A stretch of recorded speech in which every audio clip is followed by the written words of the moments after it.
ਤੁਹਾਡਾ ਸਾਰਿਆਂ ਦਾ ਇੱਕ ਵਾਰੀ ਫਿਰ ਪ੍ਰੋਗਰਾਮ ਨਵੀਂ ਤਾਜ਼ੀ ਦੇ ਵਿੱਚ ਜਿਸ ਨੂੰ ਦੱਸਿਆ ਗਿਆ ਸਾਡੇ ਪ੍ਰੋਗਰਾਮ ਦੇ ਖਾਸ ਮਹਿਮਾਨ ਨੇ ਅਪੂਰਵ ਆਨੰਦ ਜਿਹੜੇ ਕਿ ਉੱਗੇ ਹਿੰਦੀ ਦੇ ਪੱਤਰਕਾਰ ਨੇ। ਫ੍ਰਾਂਚੈਸਕਾ ਉਰਸੀਨੀ ਨਾਲ ਜੋ ਕੁਝ ਹੋਇਆ ਵਾਪਰਿਆ ਦਿੱਲੀ ਡਿਵਾਈਡਰ ਤੇ ਉਸ ਦੇ ਬਾਰੇ ਵਿਸ਼ੇष ਗੱਲਬਾत करेंगे। आओ सुनिए उन्होंने विचार। अपूर्व आनंद जी, हमारे मंच पे आपका स्वागत है।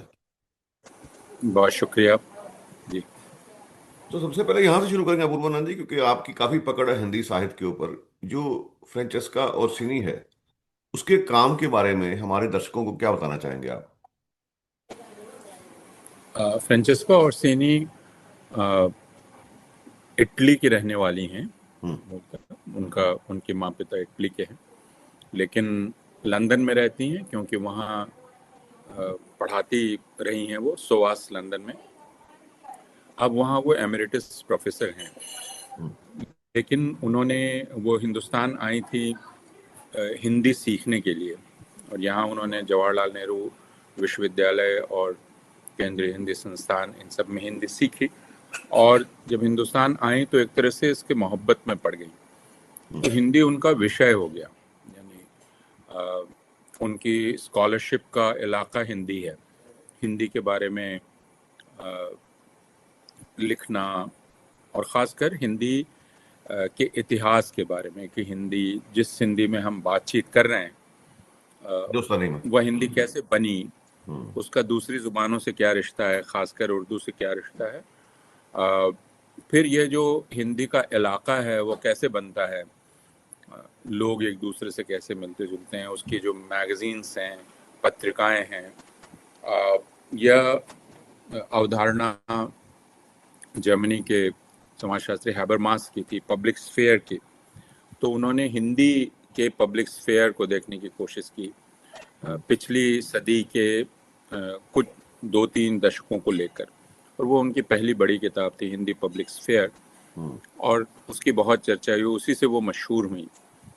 और उसके बाद उन्होंने बहुत सारी किताबें की, संपादित की, और उनका काम मुख्य रूप से जैसे मैंने बतलाया कि हिंदी के ऐतिहासिक पक्ष पर है, और जो मध्यकाल के हिंदी लेखक हैं उन पर भी उनका काम है। खासकर वो अपना ध्यान टेक्स्ट पर केंद्रित करते हैं और टेक्सचुअल एनालिसिस करती हैं। तो वह एक, जिसे आप कहें, बहुत ही रिगरस स्कॉलर हैं। और उन्होंने जब कुछ समय पहले एक पूरी चर्चा शुरू हुई वर्ल्ड लिटरेचर की, तो उस वर्ल्ड लिटरेचर का सेंटर वेस्ट था, जिन लोगों ने उसको कॉन्सेप्चुअलाइज किया। लेकिन फ्रांचेस्का ने कहा कि नहीं, इसमें जो ईस्ट है और या फिर अरब देश हैं या बाकी लोग हैं, वो भी इस वर्ल्ड लिटरेचर को डिफाइन करते हैं। तो एक पूरा प्रोजेक्ट उन्होंने किया जिसमें हम लोग भी उनके साथ थे हिंदुस्तान की तरफ से। तो काम उनका काफ़ी है, लिखा उन्होंने बहुत है, संपादन बहुत किया है, और ज़्यादातर वे अंग्रेज़ी में लिखती हैं, लेकिन अंग्रेज़ी में हिंदी के बारे में लिखती हैं। और वो कई ज़ुबानें जानती हैं, इतालवी जानती हैं, अंग्रेज़ी जानती हैं, मेरे ख्याल में फ़्रेंच भी जानती हैं, उर्दू जानती हैं, फ़ारसी जानती हैं। तो वो कई ज़ुबानों की जानने वाली हैं। तो हिंदी उर्दू के रिश्ते के बारे में भी उन्होंने लिखा कि जब हिंदी उर्दू दोनों अलग हो गई, उसके पहले वो किस तरह एक ही इलाके के ज़ुबानें थीं।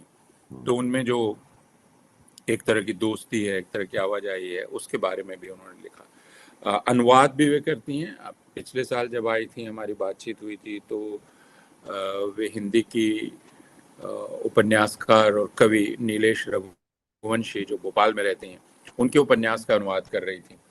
और उपन्यास का अनुवाद करने के क्रम में वो भोपाल भी गई, लेखक के साथ भी रही, फिर वो दूसरे लेखकों से भी मिली, लखनऊ गई, उत्तर प्रदेश के गाँव में गई। तो वो हर साल आती हैं गाँव में, कस्बों में, लेखकों के साथ, विद्यार्थियों के साथ वो वक्त गुजारती हैं। और उनका हिंदुस्तान से कोई 40 साल का रिश्ता है। वाह। तो पूरे दुनिया में, यूरोप की यूनिवर्सिटीज़ में, अमेरिका की यूनिवर्सिटीज़ में उन्होंने पढ़ाया है। और हिंदुस्तान में कम से कम जो हिंदी में जिनकी दिलचस्पी है, वे फ्रांचेस्का ओरसीनी को जानते हैं। और अलग अलग डिसिप्लिन्स के लोग जानते हैं, ऐसा नहीं कि सिर्फ हिंदी के, इतिहास के लोग भी जानते हैं, सोशियोलॉजी के लोग भी जानते हैं। तो स्कॉलरशिप की दुनिया में फ्रांचेस्का ओर्सिनी एक जाना हुआ नाम है। बहुत अच्छे तरीके से आपने थोड़े लफ्जों में काफी कुछ बता दिया उनके काम के बारे में। बुरवानंद जी, मैं आपसे जानना चाहूंगा कि अभी तक तो ये पहेली बनी हुई कि किन कारणों की वजह से उनको डिपोर्ट किया गया, चाहे वो टेक्निकल मामला है या कोई पॉलिटिकल मामला है, लेकिन जो उसके बाद जो माहौल बना एक हिंदुस्तान में, जैसे आपने बताया कि उनका कितना गहरा रिश्ता है भारत के साथ, 40 साल पुराना रिश्ता है, लेकिन उसके बावजूद उनके खिलाफ जो जहर उगली जा रही है, जिस तरह का माहौल हम देख रहे हैं, क्या महसूस करते हैं, क्या कहना चाहेंगे उसके बारे में? देखिए, जैसा आपने कहा कि ये हमें नहीं मालूम हम्म। कि अ, उनको क्यों डिपोर्ट किया गया, है ना? हम्म। और इसकी वजह बिल्कुल तकनीकी हो सकती है, हम्म। क्योंकि अलग अलग मुल्कों की वीज़ा की शर्तें अलग अलग होती हैं। हम्म। और अगर आप विजिटर्स वीज़ा पर आ रहे हैं तो अब इस बात पर एतराज़ हो सकता है किसी मुल्क को कि भाई आपने किसी मीटिंग में शिरकत कैसे कर ली, किसी मुशायरे में कैसे चली गई, और किसी लेखक से आपने कैसे बात कर ली। हो सकता है कि कोई ऑफिसर इनको क्लासिफाई कर रहा हो हम्म। रिसर्च एक्टिविटी में, हम्म। और फिर वो कहे कि नहीं आप स्टडी और रिसर्च कर रही थी, जो कि वायलेशन है वीज़ा नॉर्म्स का। तो ये एक बिल्कुल टेक्निकल और ब्यूरोक्रेटिक इंटरप्रिटेशन हो सकता है, और उस वजह से हो सकता है। तो इसके ज़रूरी नहीं है कि इसकी कोई वैचारिक वजह हो या राजनीतिक वजह हो, क्योंकि जैसा मैंने बताया कि फ्रांचेस्का ओर्सिनी, जिसे पब्लिक राइटिंग कहते हैं, पॉपुलर राइटिंग, अखबारों में लिखना, कमेंट करना, वो नहीं करती हैं। वो बिल्कुल। रिगरस एकेडमिक पेपर लिखती हैं, किताबें लिखती हैं। तो जैसे आप समकालीन आज की समस्या, आज का विषय है, उस पर जैसे बहुत सारे लोग लिखते हैं, वैसे फ्रांचेस्का कभी नहीं लिखती हैं। हम्म। तो इसलिए कोई इस तरह का एतराज़ होगा, यह समझना बहुत ही मुश्किल है। हमारे ख्याल में कोई तकनीकी वजह ही रही होगी, हम्म। जिसको अधिकारियों को भी देखना चाहिए, और उन्हें इसलिए थोड़ी रियायत से देखना चाहिए कि भाई एक स्कॉलर जो आता रहा है 40 साल से आपके मुल्क में, जिसकी दिलचस्पी है और जो हिंदी में काम करता है, तो वो हिंदी के लोगों से ही तो मिलेगा जुलेगा, और उसकी बातचीत क्या होगी, इसी किस्म की बातचीत होगी, पढ़ाई लिखाई की, रिसर्च की, बाकी चीज़ों की। अगर आप उसको इतनी सख्ती से कैटेगराइज कर देंगे, तब तो बहुत मुश्किल होगा। और दूसरे ये भी इससे एक सवाल उठता है कि जो वीज़ा की शर्तें होती हैं, हम्म। उनके बारे में भी सोचना चाहिए। मैं बाकी मुल्कों का भी देख रहा था, तो बहुत मुश्किल है।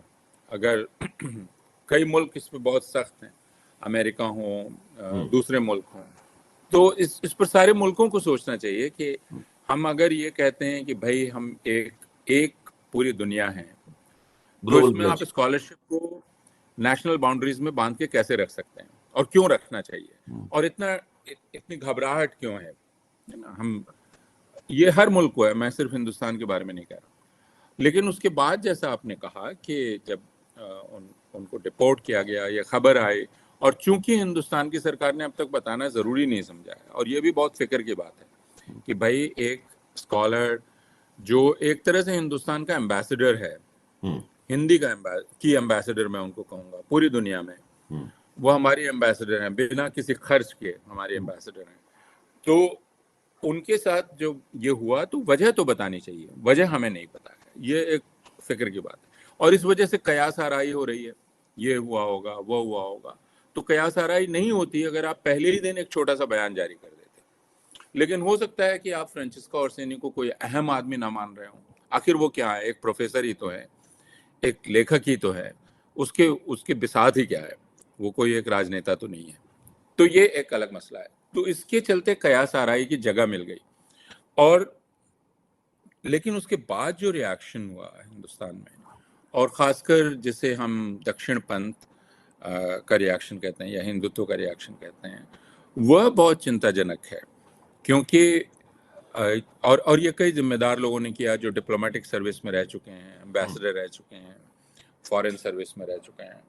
उनका ये कहना है कि भाई कोई फिरंगी या विदेशी हमें क्या बतलाएगा हिंदी के बारे में, हम्म। हिंदुस्तान के बारे में, ये क्या बात है। फिर कुछ लोगों का ये कहना है कि हमने तो उनका नाम ही नहीं सुना, ये कौन है। तो अब भाई एक स्कॉलर जो अपनी स्कॉलरशिप की दुनिया में रहता है, जरूरी नहीं है कि दुनिया में सारे लोग उसका नाम जाने, बल्कि वो चाहता भी नहीं है, चाहते भी नहीं है कि उसको इस तरह की शोहरत मिले। वो तो तभी हम जानते हैं ना किसी एक स्कॉलर को, किसी एक साइंटिस्ट को, जब उसको नोबेल पुरस्कार मिल जाता है, तब बाकी लोग जानते हैं। वरना तो वो पूरी जिंदगी गर्क है, अपनी लेबोरेटरी में काम कर रहा है, कर रही है, किसी एक प्रॉब्लम पर काम कर रही है जिस पर वो 20 साल लगाती है, 25 साल लगाती है, और वो कोई दुनिया को बताने नहीं जाती है कि मैं 25 साल तक इस मसले पर काम कर रही हूँ। उसको कोई एक ऐसा इनाम मिल जाता है तो पूरी दुनिया फिर उसका नाम अचानक जानती है, तो फिर उसको लगता है कि अरे अरे ये तो कोई बहुत मारूफ शख्सियत है। तो फ्रांसिस्का की भी ऐसी कोई का इरादा नहीं था, लेकिन उसके बाद लोगों ने ये कहना शुरू किया कि ये दरअसल हिंदुस्तान के मुखालिफ हैं और ये फिरंगी हैं, ये हमें क्या बतलाएंगे। तो ये एक तंग नजरी जो हमारे मुल्क में पिछले 11-12 बरस में आ गई है, जिसमें हम सोचते हैं कि जो ज्ञान है, जो इल्म है, वो भी इस ये जो राष्ट्र की हद है उस हद के भीतर ही रहता है ना। और हम बाहर के, जिसको हम बाहर का कहते हैं, उसको हम ये इजाजत नहीं देंगे कि वो हमारे बारे में कुछ बोले, हमारा अध्ययन भी करे, हम इसकी इजाजत नहीं देंगे। तो यह एक तंग नजरी है, एक तरह की, जो दिखलाई पड़ी फ्रांसिस्का पर, और उसको पढ़ के हमें थोड़ा रोना भी आया, थोड़ी हंसी भी आई, क्योंकि एक दो दिन के भीतर ही लोग बतलाने लगे कि फ्रांसिस्का के काम में क्या। अब अगर 20 किताबें हैं, आपने उनका नाम आज जाना है, तो एक दिन के अंदर आप 20 किताबों में क्या है ये कैसे जान गए, है ना। तो इससे भी मालूम होता है कि दरअसल हमारे यहाँ प्रोपेगेंडा किस स्तर का है, जिसमें आपको यह पता करने की भी जरूरत अब नहीं रह गई कि दरअसल किताबों में क्या लिखा है, आपके नतीजे पहले से हैं। और नतीजे क्या हैं कि चूंकि हमारी सरकार ने डिपोर्ट किया, तो ये जरूर राष्ट्रवाद विरोधी होंगी जो अभी की हैं, ये जरूर उर्दू की पक्षधर होंगी, ये कुछ जरूर ऐसी होंगी। तो आपने बिना पढ़े नतीजे निकाल लिए और एक पूरा प्रचार शुरू कर दिया उनके खिलाफ। ये एक जो फितरत हो गई है हिंदुस्तान में भी, उसका एक दूसरा नमूना है, जिसमें अब हमने अपने अपने पक्ष तय कर लिए हैं। तो एक एक पूरी जमात बैठी हुई है, जो सरकार ने कुछ किया, जैसा मैंने कहा कि हमें नहीं पता है क्यों किया सरकार ने, तो हम कोई नतीजा कैसे निकाल सकते हैं। बिल्कुल। जैसे मैं भी ये नहीं कह रहा हूं कि उन्होंने आइडियोलॉजिकल वजहों से उनको नहीं आने दिया, ये मैं नहीं कह रहा हूं, बिल्कुल, क्योंकि मुझे नहीं पता। पता ही नहीं है। लेकिन ये, हाँ, ये जो पूरी जमात है, ये पूरी जमात पिल पड़ी और ये साबित करने पर तुल गई कि वो तो नाकुछ हैं, उनको कोई नहीं जानता है, वगैरह वगैरह। और अगर उन्होंने कुछ लिखा भी है तो उसकी क्या अहमियत है, क्या हम एक फिरंगी से जानेंगे, तो वो यहाँ क्यों काम कर रही हैं, वो वहाँ काम करें, वगैरह। अब ये सारी बातें इतनी आ, इसको हम क्या कहेंगे, ये इस स्तर की हैं कि इनको रिस्पॉन्ड भी नहीं किया जा सकता। बिल्कुल बिल्कुल। आप अमेरिका या कनाडा आप में देख लें, आप देख लें कि वहाँ की यूनिवर्सिटी में कितने हिंदुस्तानी हैं, कितने अरब मूल के लोग हैं, कितने अफ्रीकी हैं, कितने दूसरे ओरिजिन के लोग हैं। यूरोप की यूनिवर्सिटी में देख लें, तो क्या वहाँ के लोग ये कहने लगे कि इन सबको हटा दो क्योंकि ये हिंदुस्तानी है, ये पाकिस्तानी है, ये अफ्रीकी है, ये अरब ओरिजिन का है, इन सबको निकालो, यहाँ सिर्फ यही रहेंगे। तो ये तो, और फिर ये भी साथ साथ कहा जा रहा है कि हिंदुस्तान को स्टार स्कॉलर्स को अपने यहाँ बुलाना चाहिए। दोनों चीजें एक साथ कैसे हो सकती हैं। एक तरफ तो आप कहते हैं हम किसी को आने नहीं देंगे, है ना, और उसके खिलाफ आप एक पूरी नफरत का प्रचार शुरू कर देते हैं, तो इस माहौल में कोई आएगा कैसे। अपूर्वानंद जी, आखिर में मैं आपसे एक ही बात पूछनी चाहूंगा कि इंडिया के ऊपर ये कैसा रिफ्लेक्शन है। एक तरफ तो कहा जाता है कि अतिथि देवो भव, है ना।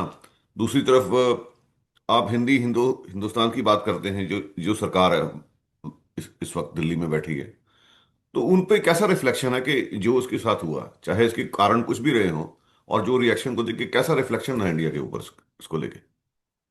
हाँ, जो रिएक्शन है उससे हिंदुस्तान अभी जिस हाल में है उसका पता चलता है कि हम एक बहुत ही तंग नज़र कौम के रूप में दिखलाई पड़ रहे हैं। हम जो बहुत मीडियोकर हैं, हम लोग जिन्हें ना तो नॉलेज का पता है, नॉलेज जनरेट कैसे होता है इसका पता है, ना हमें स्कॉलरशिप का पता है। हम प्रोपेगेंडा और स्कॉलरशिप में फ़र्क नहीं कर पाते हैं। हम एक स्कॉलर और एक पॉपुलर पब्लिक जो स्पीकर होता है उसमें फ़र्क नहीं कर पाते हैं। तो ये जो एक तरह का कॉग्निटिव आप कह सकते हैं डैमेज हिंदुस्तान को हुआ है पिछले 11 साल में, ये इसका एक नमूना है। और इसका भी एक नमूना है कि हिंदुस्तान में एकेडमिक लोगों की कदर कितनी कम हो गई है। और वह एक बड़ा मसला है जिस पर कभी और बात हो सकती है कि यह दरअसल एकेडमिक आज़ादी से जुड़ा हुआ मसला है कि हम उसको कितने नैरोली डिफाइन कर रहे हैं, कितने तंग तरीके से डिफाइन कर रहे हैं, हम किन को इजाज़त देते हैं, किन को इजाज़त नहीं देते हैं। तो ये इससे हिंदुस्तान बाहर बहुत ही बुरा दिखलाई पड़ेगा। ये दिखलाई पड़ेगा कि हिंदुस्तान में कोई भी स्कॉलरशिप की कदर नहीं करता है। तो आप अपने बारे में भले ही कहते रहें कि हमारे यहाँ तो सबसे पहले यह ज्ञान आ गया था, वह ज्ञान आ गया था, लेकिन अभी आप दिखलाई पड़ रहे हैं जिसको ज्ञान का पता ही नहीं है कि वो ज्ञान होता क्या है, स्कॉलरशिप होती क्या है, स्कॉलरशिप करने का क्या मतलब होता है। एब्सोल्युटली। अपूर्वानंद जी, बहुत शुक्रिया, आपने वक्त निकाला हमारे लिए, मैं आपका बहुत आभारी हूँ। कोई बात रह गई हो, नहीं पूछ सका, अपनी तरफ से ऐड करना चाहे तो कर सकते हैं जाने से पहले। नहीं, मैं सिर्फ ये कहना चाहूँगा कि हम उम्मीद करते हैं कि पूरी दुनिया में इस बात पर विचार किया जाएगा कि स्कॉलर्स जब आते जाते हैं तो उनके आने जाने की शर्त पर जो शर्तें लगी हुई हैं उनको आसान किया जाए और हिंदुस्तान भी आसान करे। और दूसरे, हम एक दूसरे को मौका दें, हर मुल्क के व्यक्ति, कि वो एक दूसरे के बारे में जानकारी हासिल कर सके, बात हासिल कर सके। हम नेशनल बाउंड्रीज को इतना सख्त ना कर दें। तीसरे मैं ये करता हूँ, लेकिन जैसा मैंने कहा कि एक अलग बातचीत का मसला है कि हिंदुस्तान में अभी नॉलेज, डिसिप्लिन्स, एडुकेशन, इन सब की समझ खत्म होती चली जा रही है। उस पर बात होने की जरूरत, क्योंकि ये बहुत बड़ा खतरा है। अगर इसकी समझ खत्म हो गई तो फिर इसको वापस हासिल करना बहुत मुश्किल हो जाएगा। हमें चीन के कल्चरल रिवॉल्यूशन से कुछ सबक लेना चाहिए। चीन ने कल्चरल रिवॉल्यूशन में एक तरह से खुद को खत्म कर दिया था, नॉलेज, बाकी तमाम चीजों को, और वापस हासिल करने में उनको काफी वक्त लग गया। तो हमारे यहाँ भी एक तरह का कल्चरल रिवॉल्यूशन चल रहा है जिसमें हमने एक तरह की जंग छेड़ दी है नॉलेज के खिलाफ। तो इसकी बहुत बड़ी कीमत अदा करनी पड़ेगी हिंदुस्तान को। मैं सिर्फ यह कहना चाहता हूँ। बिल्कुल ठीक है आपने। अपूर्वानंद जी, फिर मुलाकात होगी। बहुत बहुत शुक्रिया। जी, बहुत बहुत शुक्रिया, बहुत शुक्रिया।